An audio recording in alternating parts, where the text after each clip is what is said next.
사람은 누구나 기다리는 시간을 불편해합니다. 버스를 기다릴 때도, 연락을 기다릴 때도, 결과를 기다릴 때도 마음이 조급해지고 불안해지고 초조해집니다. 그런데 가만 보면 기다림 자체가 힘든 게 아닙니다. 가만히 있을 줄 아는 사람, 기다리는 동안 마음을 다른 곳에 두는 사람은 오히려 기다림을 잘 견딥니다. 기다림이 힘든 것은 그 기다림 속에 기대가 들어있기 때문입니다. 스님은 이렇게 말합니다. 기다림은 상대의 문제가 아니라 내가 만든 기대의 문제입니다. 기대가 들어가면 시간은 더디게 흐르고 마음은 무거워집니다. 기대는 눈에 보이지 않지만 그 무게는 상당합니다. 기대가 커질수록 만족은 줄어들고 걱정은 커지고 감정은 불안정해집니다. 기다리는 시간이 힘든 이유는 상대가 늦어서가 아니라 내 마음속에서 이미 수많은 상상이 만들어지고 있기 때문입니다. 왜 늦지? 혹시 나를 무시하는 걸까? 연락이 없는 이유가 있나? 나에게 관심이 없는 건가? 기대는 현실을 삐딱하게 바라보게 하고 사소한 일도 감정적으로 받아들이게 합니다. 기대가 없는 기다림은 단순한 시간일 뿐이지만 기대가 있는 기다림은 전쟁처럼 느껴집니다. 기대는 상대를 좋아하기 때문에 생기고 상대에게 바라는 마음이 있기 때문에 생깁니다. 기대는 사랑에서, 관심에서, 불안에서, 외로움에서 자연스럽게 올라옵니다. 기대가 나쁘다는 뜻이 아닙니다. 문제는 기대를 현실과 동일시할 때 생깁니다. 내가 기대하는 대로 상대가 움직여야 한다고 믿으면 그 순간부터 고통이 시작됩니다. 왜 내 생각대로 안 하지? 왜 내가 원하는 방식으로 하질 않지? 하지만 상대는 나의 기대를 알지도 못하고 알더라도 충족시켜줄 책임도 없습니다. 기대는 내 마음 안에서만 존재하는 그림일 뿐입니다. 스님은 말합니다. 기대는 내려놓으면 가볍고 붙잡으면 인생이 무겁습니다. 기대를 낮춘다는 것은 포기하거나 무관심해지는 게 아닙니다. 기대를 낮추면 상황을 있는 그대로 받아들이기 쉬워지고 감정이 과하게 흔들리지 않습니다. 예를 들어 누군가의 연락을 기다린다고 해봅시다. 기대가 높으면 1분, 5분, 10분이 길게 느껴집니다. 하지만 기대를 내려놓으면 연락 오면 받고 안 오면 말고 상대도 바쁠 수 있지. 나도 내 할 일을 하면 된다. 이렇게 마음이 가벼워집니다. 기대를 낮추는 순간 기다림은 고통에서 하루의 자연스러운 흐름이 됩니다. 기다림이 힘든 사람들은 대부분 기다림 속에서 자신의 가치를 확인하려고 합니다. 상대가 빨리 연락하면 나는 중요한 사람이다. 상대가 나를 먼저 찾으면 나는 사랑받는 사람이다. 하지만 이건 내 가치를 상대에게 맡겨버리는 일입니다. 스님은 말합니다. 내 가치를 남에게 맡기면 그 순간부터 삶은 불안해집니다. 기다림을 견디지 못하는 근본 원인은 상대에 대한 기대가 아니라 내 자신에 대한 불안입니다. 기다리는 동안 내 마음을 지키는 사람은 기다림에서도 자유롭습니다. 기다림은 조용한 명상 기회입니다. 내 마음을 관찰하고 내 감정이 어떻게 반응하는지 보고 내 기대가 어떻게 생겨나는지 알아차리는 시간입니다. 기다리며 이렇게 생각해보세요. 지금 이 느린 시간이 내 마음을 더 정돈하게 해주는구나. 조급함은 내 안에서 일어나는 감정일 뿐이구나. 기다림은 나를 단련시키는 과정이구나. 기다림은 나를 성숙하게 하는 과정입니다. 많은 기다림의 고통은 상대가 나의 기대를 모른다는 사실에서 옵니다. 상대는 내가 얼마나 기다리는지, 어떤 마음으로 기다리는지 모릅니다. 그리고 상대에게 그럴 의무도 없습니다. 기대는 내 마음 안에서만 만들어지는 것이기 때문에 상대에게 책임을 묻는 건 불필요한 오해를 만들 뿐입니다. 스님은 말합니다. 상대는 나의 기대를 충족시키기 위해 존재하는 사람이 아닙니다. 이 사실을 인정하는 순간 관계는 훨씬 편안해집니다. 기다려야 할지, 기다리면 안 되는지 이런 질문을 사람들이 많이 합니다. 하지만 스님은 말합니다. 기다림에는 정답이 없습니다. 기다리는 마음이 괴로운가, 기다리지 않는 마음이 괴로운가, 그걸 보면 됩니다. 기다림이 괴롭다면 기대를 낮추고 의존을 줄이고 내 삶의 중심을 다시 세워야 합니다. 기다림이 괴롭지 않다면 기다리는 것도 괜찮습니다. 기다림의 기준은 상대가 아니라 바로 나입니다. 기다림 중 고통이 생기는 이유는 그 기다림에 몰입해 내 삶까지 잊어버리기 때문입니다. 기다리느라 하루를 잃고 기다리느라 감정을 잃고 기다리느라 자신의 중심을 잃습니다.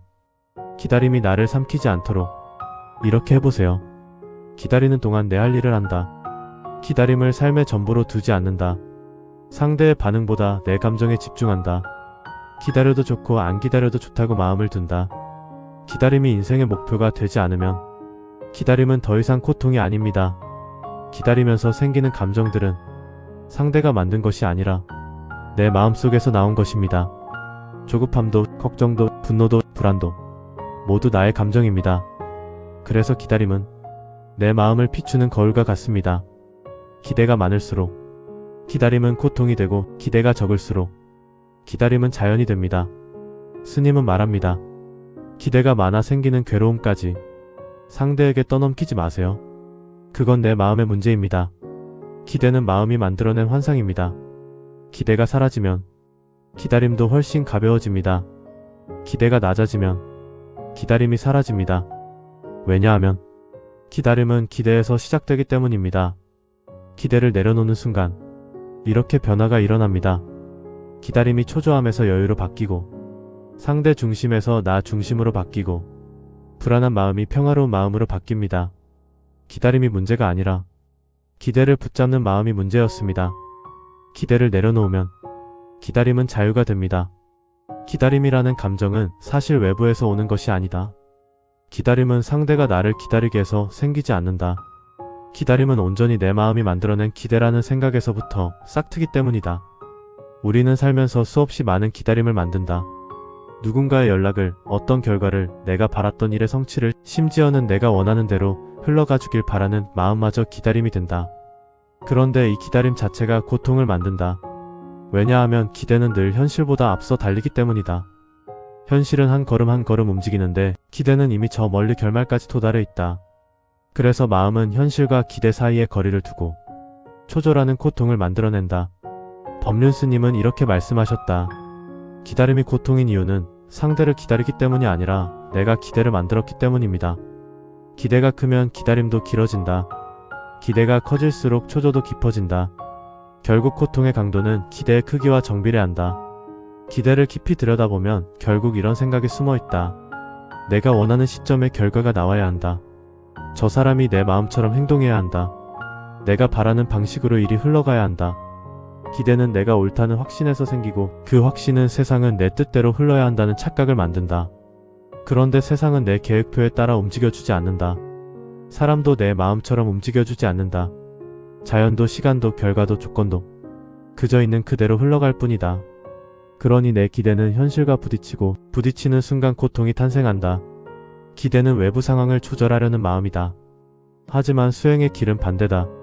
내가 조절할 수 없는 것에는 손을 놓고 내가 조절할 수 있는 것에 집중하는 삶. 기대를 내려놓으면 고통도 사라진다. 기다림이 고통인 이유는 기다리는 동안 마음이 미래에 가 있기 때문이다. 현재를 살지 못하고 아직 오지도 않은 결과에 매달리고 내 마음이 앞서 달리면서 고통이 증가한다. 그러나 기대를 내려놓는 순간 기다림은 긴장과 초조를 잃는다. 예를 들어 문자 답장을 바라는 마음을 보자. 그 순간 사람들은 휴대폰을 들여다보며 마음이 불안해진다. 왜 이렇게 불안할까? 반드시 지금 와야 한다는 마음이 생겼기 때문이다. 하지만 그 기대를 내려놓는 순간 그 어떤 기다림도 더 이상 나를 흔들지 못한다. 기다림은 외부가 만든 감정이 아니며 내 기대가 만든 산물이라는 사실을 알게 될 때 마음은 자연스럽게 쉼을 얻는다. 가장 고통스러운 기다림은 관계 속에서 발생한다. 연락을 기다리고 변화를 기다리고 상대의 말 한마디를 기다리며 하루의 감정이 휘둘린다. 왜 그럴까? 관계에서의 기대는 상대가 나처럼 해줄 것이라는 착각에서 나온다. 하지만 상대는 나와 다른 속도, 다른 가치, 다른 삶을 가진 사람이다.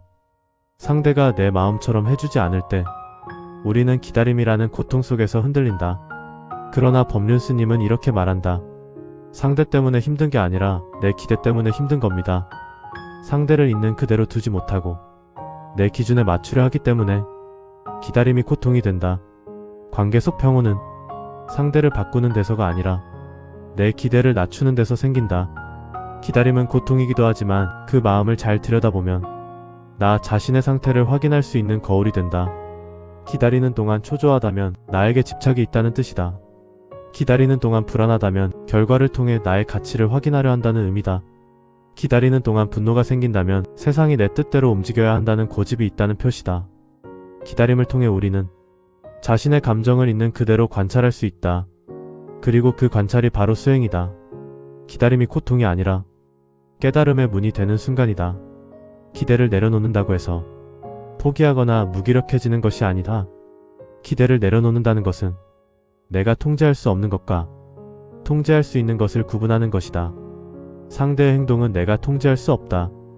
결과가 나오는 시점도 통제할 수 없다. 세상의 흐름도 내 의지와는 무관하다. 하지만 내가 지금 할 수 있는 일, 내가 지금 선택할 수 있는 태도는 언제나 내 영역이다. 기대를 내려놓으면 내가 책임져야 할 것만 남고 책임지지 않아도 될 부담은 사라진다. 그 순간 마음은 가벼워진다. 그것이 자유다. 기다림 자체를 없앨 수는 없다. 하지만 기다리는 동안 마음을 돌보는 방법은 있다. 지금 내 마음을 관찰하기. 나는 지금 무엇을 바라고 있는가? 이 질문을 던지는 것만으로도 마음은 진정된다. 결과를 강요하지 않기. 이 일이 꼭 이렇게 되어야 하는가? 대부분의 기다림은 반드시 그렇게 될 필요가 없다. 현재 할 수 있는 일로 돌아오기. 미래를 걱정하는 대신 지금 내가 할 수 있는 작은 행동을 한다. 그 순간 초조는 줄어든다. 기대가 생길 때마다 내려놓기.